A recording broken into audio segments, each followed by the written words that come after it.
Baik, selamat malam Pak. Di sini kami ingin menjelaskan mengenai progress report kami, di mana kami itu membuat game dari 2D, di mana game kami itu bernama Game Stacer. Nah, Game Stacer sendiri itu terdiri dari player dan virus-virusnya, di mana game ini tuh user akan melawan virus menggunakan peluru tembakan. Nah, game ini tuh kami angkat itu dari kisah virus COVID yang sebelumnya melanda kita. Nah, sebelum itu, sebelum memulai progress reportnya, kami akan memperkenalkan diri kami sendiri, di mana saya sendiri itu Dami Sidauruk dengan NIM 2314011022. Saya Azlin Syafadillah Meran dengan NIM 2314011013. Saya Dini Arya Putri dengan NIM 2314011025. Saya Cikita Natasha Baru Sembiring dengan NIM 231401121. Nah, baik Pak, di sini kami akan menjelaskan mengenai pembagian tugas kami dalam kelompok ini, di mana saya sendiri itu bertugas untuk UI atau flow game-nya itu, di mana saya sendiri itu membuat skor manajernya untuk menentukan skor jika si player ini mematikan virusnya, di mana setiap virus itu nanti akan bernilai 10 poin, dan jika dia mematikan virus lainnya itu maka tambah-tambah 10. Lalu yang kedua itu saya itu membuat game over panel dan restart sistemnya. Lalu yang ketiga itu saya membuat dan memastikan skornya itu bertambah sesuai tepat, di mana 10 poin per virus. Baik, selanjutnya akan pembagiannya oleh Azlin. Oke, saya itu bisa dibilang di programmer utama yang terdapat di membuat setup Unity project dan struktur skinnya. Terus yang kedua itu saya membuat prefab player obstacle, terus projectile, terus yang ketiga saya membuat script pergerakan player dan logika tembak. Selanjutnya. Saya Dini sebagai UI dan flow gamenya. Yang pertama tuh pasti saya juga buat score manager. Lalu yang kedua tuh saya buat game over panel dan restart sistem. Sorry maaf, ya saya tugasnya sebagai sistem interaksi dan enemy. Dari yang pertama tuh tugas saya membuat sistem span prosedural. Terus yang kedua tuh juga saya tuh membuat logika movement sama dia rotasi obstacle-nya. Terus yang ketiga tuh saya membuat collision peluru versus sama virusnya. Saya di sini membuat shader dan efek visual. Jadi di sini saya membuat particle, virus explosion, kemudian yang kedua itu membuat 3 shader custom, yang itu pertama player, obstacle, dan projectile. Kemudian yang tiga itu nanti saya akan membuat shader animasi yang di-trigger oleh scriptnya. Saya kembalikan kepada Dami. Baik, itulah pembagian kelompok kami, Pak. Selanjutnya kami akan menjelaskan mengenai progress report yang sudah kami buat dan yang akan kami buat selanjutnya di dalam program kami ini. Yang pertama itu saya serahkan kepada teman saya Azlin sebagai programmer utamanya. Baik, pada tahap awal pengerjaan proyek kami ini, kami sudah berhasil membangun core system gameplay berupa player movement, terus mekanisme tembaknya, dan spawn musuh atau si virusnya. Nah, kami juga telah memiliki minimal 3 jenis prefab yang sudah dibikin, yaitu ada player, projectile, dan si obstacle. Nah, semuanya ini dapat muncul secara prosedural menggunakan si script spawn obstacle. Terus si player ini juga dapat melakukan aksi yang memicu objek baru, yaitu menembak peluru dari titik tertentu atau fire point. Secara umum, progres proyek pada bagian prefab dan prosedural ini sudah mencapai 100% sesuai ketentuan proyek. Terima kasih. Selanjutnya saya kembalikan ke Dami. Baik, selanjutnya untuk penjelasan mengenai progress report-nya saya serahkan kepada teman saya Dini. Nah, selanjutnya saya menjelaskan pada aspek transformasi. Nah, jadi di proyek kami itu dia udah implementasi translasi pada player. Nanti di playernya itu dia bisa naik turun ke atas dan ke bawah, dan di obstacle-nya itu dia bergerak ke kiri. Jadi playernya itu dia bisa ngendaliin transaksi dia secara manual dengan menggunakan input keyboard. Jadi menggunakan input keyboard atas dan bawah. Nah, lalu pada obstacle juga telah diterapkan rotasi secara manual yang melalui transfer rotate yang dia sehingga jadi nanti virusnya itu bakal memutar sendiri, dia bakal melakukan rotasi manual. Jadi terus untuk syarat transformasi ketiga yaitu skala. Nah, objeknya ini telah memiliki skala yang diatur di inspektor dan dapat dikembangkan jadi perubahan skala dinamis yang bila diperlukan. Jadi dengan ini progres bagian manual transportasi yang bagian position, rotasi dan skalanya itu masih mencapai 80%. Nah, untuk bagian skalanya ini mungkin kami belum sepenuhnya siap. Mungkin kedepannya masih ada progres untuk pembuatan skalanya lagi, Pak. Selanjutnya saya serahkan ke Damai.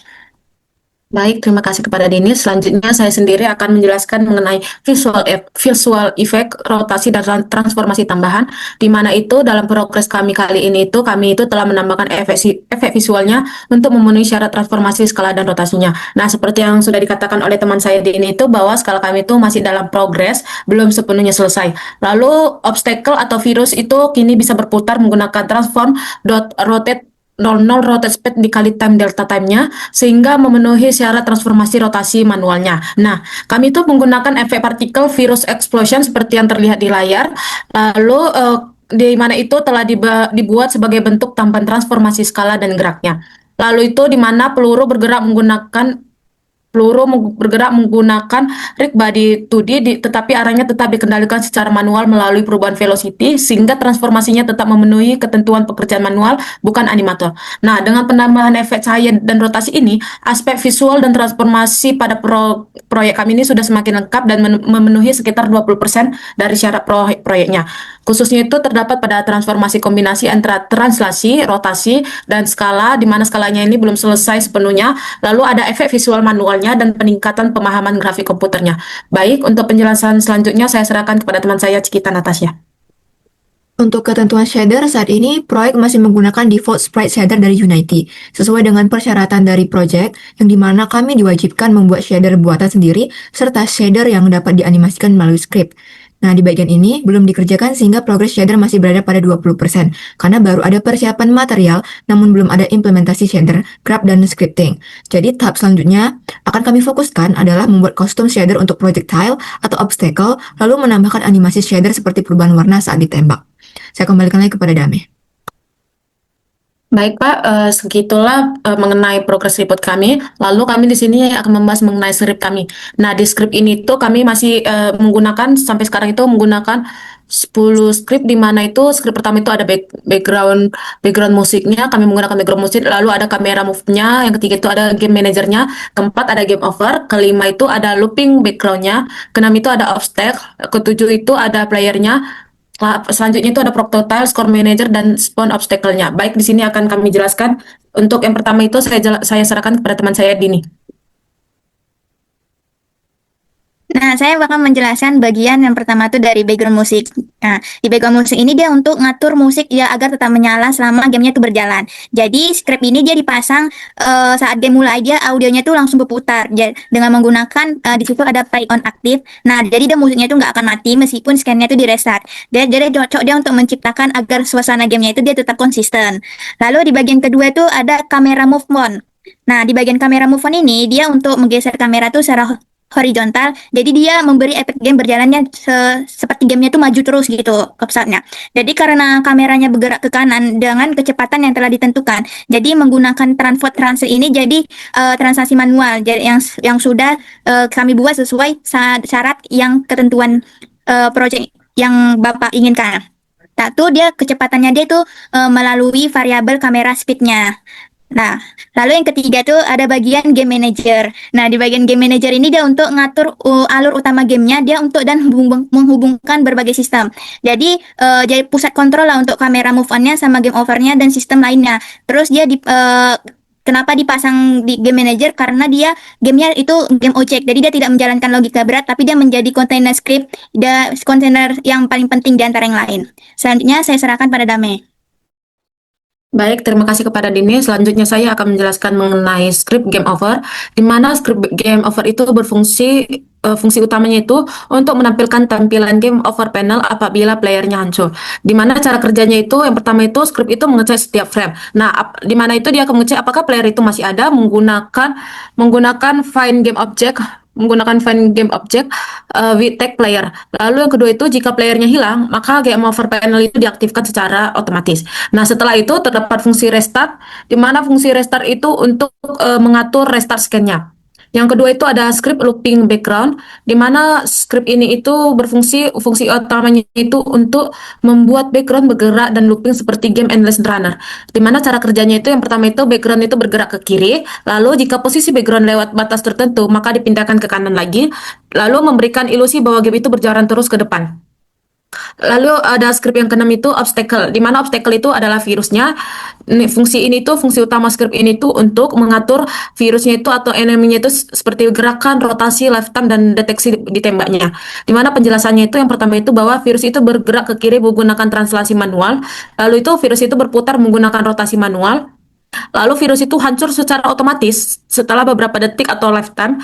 Lalu setelah itu mencegah double score dengan variabel sudah kena. Dan terakhir itu dalam script itu jika kena projectile bahwa ditandai sudah kena. Setelah itu projectile-nya itu menghancur akan memberikan skor secara langsung.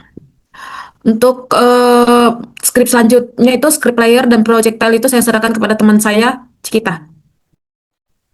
Baik, saya di sini akan menjelaskan pada script player. Jadi, script player ini berfungsi itu untuk menggerakkan player dan menembak projectile-nya. Jadi, di mana player ini hanya bisa bergerak ke atas dan ke bawah, yakni vertical input. Dan kemudian tuh translasi playernya dilakukan manual.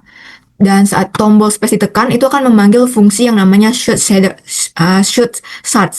Nah, jadi jika menembakkan banyak projectile secara acak vertikal, itu dia dipanggil sprint effect. Kemudian setiap peluru di-spawn melalui prefab-nya. Nah, yang kedelapan ini ada namanya projectile. Nah, di script ini itu berfungsi sebagai mengatur peluru yang ditembak oleh playernya. Jadi, dia bergerak lurus ke kanan menggunakan velocity rigid body 2D. Kemudian peluru otomatis hancur setelah beberapa detik. Nah, jadi jika menyentuh obstacle, akan menambah yang namanya skor 10 poin. Kemudian akan juga menghancurkan obstacle-nya dan menghancurkan pelurunya. Untuk penjelasan selanjutnya, saya kembalikan kepada Dami. Baik, untuk script selanjutnya itu di mana script score manager dan spawn obstacle itu saya serahkan kepada Azlin. Baik, di source manager itu fungsinya dia mengatur penambahan dan tampilan skor di UI-nya. Nah, penjelasannya bagaimana sih variabel skor ini menyimpan nilai total skor. Terus si fungsi add score atau integer amount itu digunakan projectile setiap kali virus hancur. Terus skor UI di-update real time pada teks. Selanjutnya ada si spawn obstacle. Nah, di situ fungsinya dia meng-spawn obstacle virus secara prosedural.